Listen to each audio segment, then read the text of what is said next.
let's talk about Arsenal Flex. I mean, obviously, I've got my thoughts on how the season's gone so far. It feels like just very sort of top-line stuff that Arsenal have got the results without putting in the greatest performances. And even against Leeds, the 5-0 scoreline, I think, flattered Arsenal in a lot of ways because there were periods in that game where they were sluggish, where there wasn't that creativity. But ultimately, it's 6 points from 6. And we've just been discussing in the break there about the sheer volume of business and the quality of the business that they've done. Where do you see Arsenal in terms of the title favourites right now? Are they up there, second, third? How do you rank them? I've still got Liverpool as favourites. Of course, on a personal, I prefer Arsenal to win the league. But I still have them as favourites just because of the know-how, obviously, of their current holders. And they're doing it again, like where they're not, they can be got at, they can look vulnerable. They just find a way to win. And actually, the first 2 games has showed us that, even with the amount of changes they've made to the squad in the summer. This is the first time Arne Slot's really got into his squad, in terms of changes. But 2-0 up cruising against Bournemouth, they let them back in. Susceptible, not great. And even before they scored the first goal against Bournemouth, first 35 minutes, they should have been 1 down. Still found a way to win. We all know what happened at St James's Park on Monday night. Still found a way to win. And I think that's quite scary because when they start eradicating that and just being in full flow, then I think that could be curtains for a lot of teams. Arsenal, though, I've been really, really impressed with. Really impressed with, in terms of the business, the transfer business they've done. They've covered every base, it seems, every nook and cranny, and I feel like they've actually left Arteta with nowhere really to turn in terms of we didn't get this, we didn't get that. Now it's all over to the players and the manager to get this over the line, or to make sure they push and compete right into the final day. There's never because what is happening is, right, you've got Gyökeres, you've got Eze, you've got everything you needed. You better win that, or you're, like, say what we were saying earlier, affair, or it means you're terrible. Liverpool are a fantastic team. If Arsenal push them all the way and they lose on the last day on goal difference, exactly, what can you say? You shouldn't get sacked for that. So I still got Liverpool favourites, but Arsenal, I think we're going to find out actually where Arsenal truly are at, because against United, I thought, like you said, we were the better team and the more dominant team, created loads of chances, and you nicked it, and defensively you were really good. But that's not a true test of the Arsenal team. Leeds at home is not a true test of the Arsenal team. Agreed. Now you're going to come up against a proper team, your title rivals, along with whoever else is going to get involved in the run-in this year, and we're going to find out, because, like Danny says, both teams have things to work on, things that need tweaking a little bit, and actually I'm really excited to see this game. Yeah, I think it's going to be fascinating to see because, as you said, both sides, if we're talking Arsenal and Liverpool, and I don't discount Manchester City from the race, by the way. No, you can't, just because that Spurs thing happen every year. Yeah, exactly. They always lose against them. Happens every season. I wouldn't discount them. But in terms of Arsenal-Liverpool, because those are the two that meet at the weekend, I think both of them have shown that they're not quite at it yet for different reasons. You know, you look at Arsenal, they're not quite at it in the final third despite scoring 5 goals at the weekend.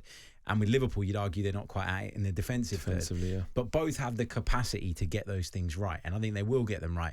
And that's what makes this a really interesting race. I think it was an interesting point that you made about Arteta and the fact that there's kind of nowhere to turn. I feel like you're seeing a real shift at Arsenal, largely to do with the new sporting director.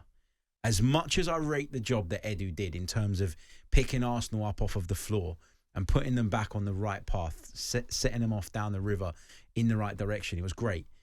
But the way they've gone about their business this summer is just a whole nother level.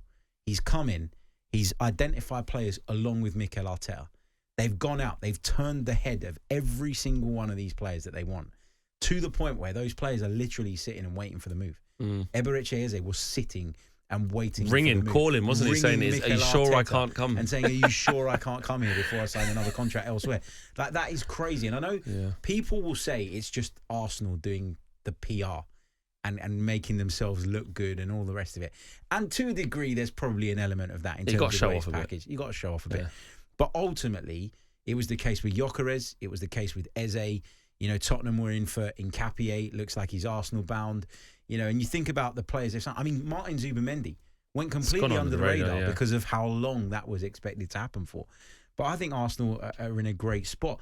And also, you think about going into the weekend, there's probably no Odegaard, probably no Saka.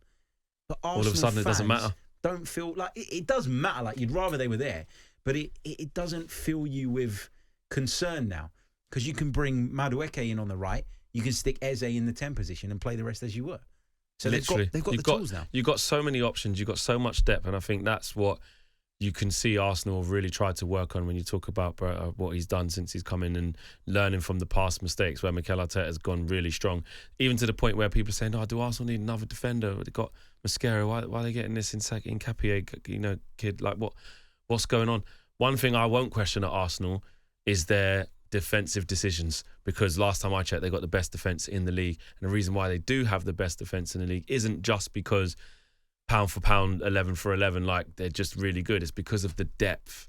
It is like, you're looking at now left back, Miles Lewis Skelly now, there's not that huge pressure on him. Calafiori's coming to the forefront. Maybe Lewis Skelly can play infield, maybe can play in central midfield at times when needed. You're looking at right back now. You've got options there. Centre back absolutely stacked. Like you're just leaving no stone unturned there, and it's worked. So I don't have any problems with that. It is a lot of money, 60 million quid though for someone who's not good for the Jakub Kiwior replacement. I am quite surprised at the fee for that. It's an upgrade though, isn't it? It's Arsenal looking at it and going, we're just being ruthless. Don't care about money. If he's better, a lot better, we'll just have him. Exactly. And we're not looking to sort of say you're guaranteed to play this and that and the other. No, just if something happens and we need to rest Gabriel Saliba, that drop. Because I remember when Kiwior came in last year, I was so worried in the Real Madrid game for you guys. I'm like, the drop off is just probably going to be too high. And he actually gave a really good account of himself. But now, like you said, it's sounding like with the likes of this player that's not the case. So, yeah, I'm looking forward to the game. Really, I want Arsenal to win that game. But I'm actually looking forward to it as a neutral because they're so finely poised, these two teams, that it's going to be a great game. Yeah, there's a lot to sort of get into, isn't it? If you kind of drill down into the whole workings of it, for sure.